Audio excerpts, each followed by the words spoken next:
This exhibition focuses on a rare group of architectural works on paper from the archive of one of the leading design educators of his era, Alvin Boyarsky. The collection was formed during Boyarsky's tenure as chairman at the Architectural Association in London from 1971 to 1990, a period that coincided with a time of change and experimentation in architecture at the AA and worldwide. Under Boyarsky's leadership, the AA became one of the most prestigious and internationally focused architectural programs of the period.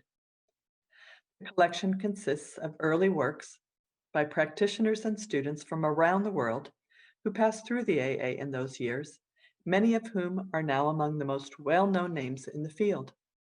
It's a visual record of the blossoming of varied approaches to the study and practice of architecture, and it also illuminates important connections between hand drawing and the imagination. Historically, some of the most provocative ideas in architecture have been expressed on paper. It is where concepts are discovered, explored, and experienced, and a means by which the discipline has been expanded. This was never truer than at the AA during Boyarsky's tenure. For Boyarsky, drawing was not only a representational medium, but also a form of architecture in its own right. The AA was one of the last great schools of architectural hand drawing that flourished before the digital shift in the early 1990s. The Boyarsky archive has particular relevance today as we're seeing a renewed interest in integrating the hand within our digital world in many disciplines. As we were preparing the exhibition, we were able to study the drawings outside of their frames when we brought them to RISD a year in advance of the show for catalog photography and framing. We examined them closely under the microscope and in our study center with senior architects and with current students and faculty to better understand how each were made. There's so much creativity in the approach to each work.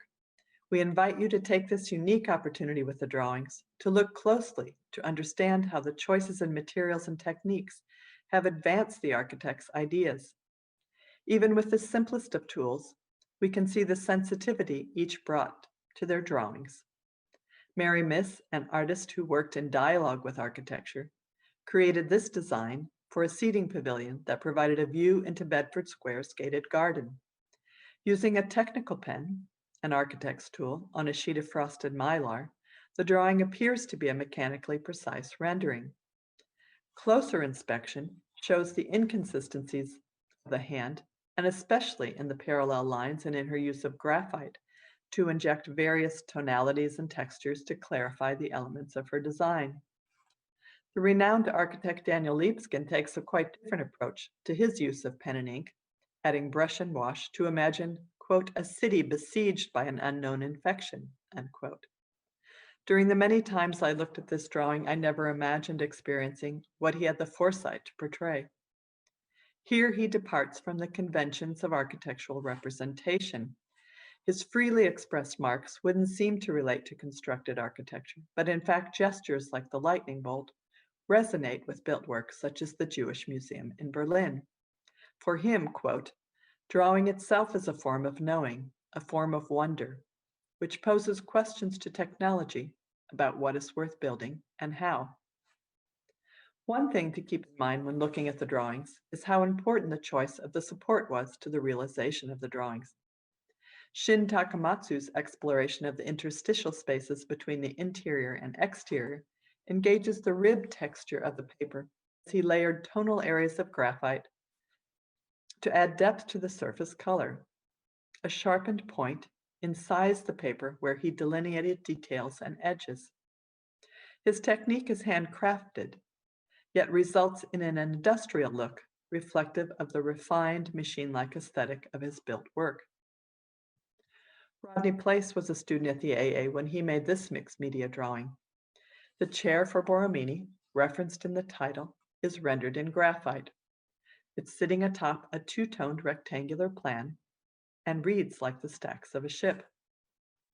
The divided plan, half varnished, half painted, is comprised of two superimposed triangles with concave and convex arcs recalling the churches of the 17th century Roman architect Francesco Borromini. The wingnet, painted in gold at the right, resembles a propeller and reinforces the ship illusion. Additionally, the untethered threads suggest movement, perhaps that of the ocean.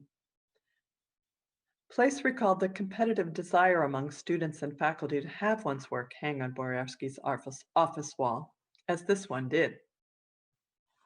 The high level of work in the collection by students attests to the stimulating atmosphere of the AA, and that is certainly evident in this ambitious student work by Jeremy Frank. Here she envisioned a structure the size of 2 football fields that can produce energy from sound. She called it the macrophone.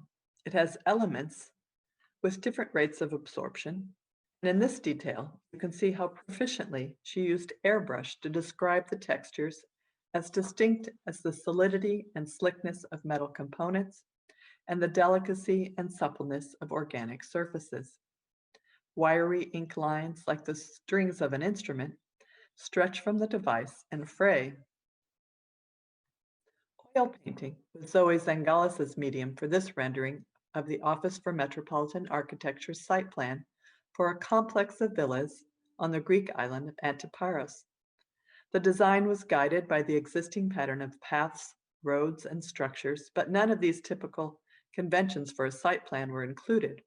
The focus instead is on the rhythm of abstract forms. Varied colors and densities of paint created a rich ground surface echoing the earth tones of the actual site. Lines and forms are embedded into the composition as the structure would be nestled into the landscape. For many architects, printmaking techniques were valuable tools for thinking on paper, and prints had the advantage of being produced in multiples so that ideas could be more widely distributed. This was especially important for the Russian architects Alexander Brodsky and Ilya Utkin, for whom it was not easy to engage in person in international dialogues.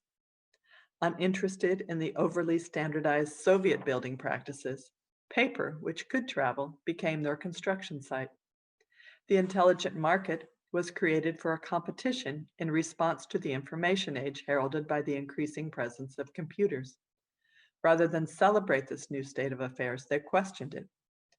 Working in etching, a technique in use since the 1500s, their competition entry implies that knowledge is embedded in a mausoleum and needs to be exhumed from obfuscation, visually indicated by a film of ink left on the etching plate before printing.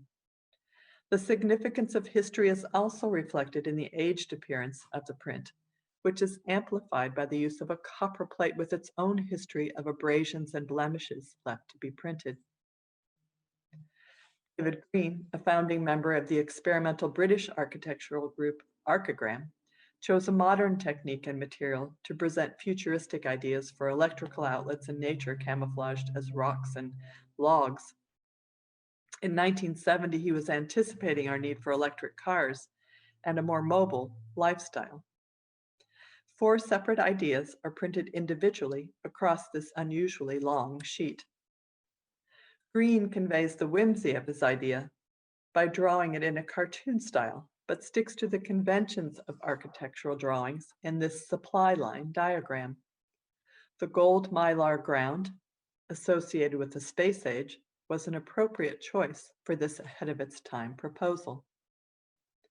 The collective superstudio, part of the Italian radical architecture wave, reproduced their work in many formats, including offset posters such as this. It's from one of their best-known projects, the Continuous Monument, an idea for a monolithic structure that here wraps around New York and continues across the globe. Photo offset lithography, a technique distinguished by the dot pattern it breaks into upon magnification, is predominantly used for mass media printed materials, like the tourist poster that was the base of this work. The poster was altered with graphite, color pencil, and cut and pasted paper fragments, and the resulting montage was photographed and transferred to an offset plate. When printed, the image was seamless, adding to the credibility of this fantastic proposal.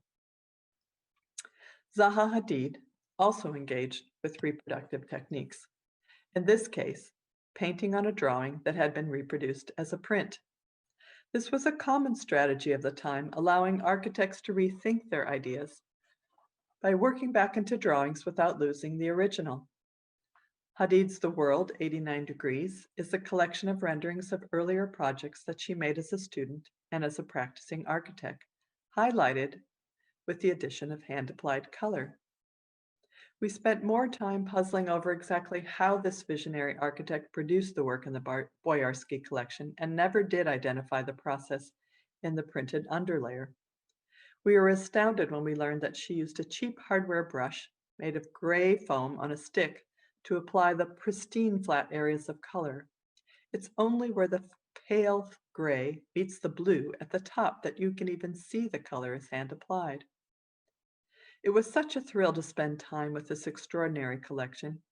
We hope that you will enjoy making many discoveries of your own while the works are in Taipei.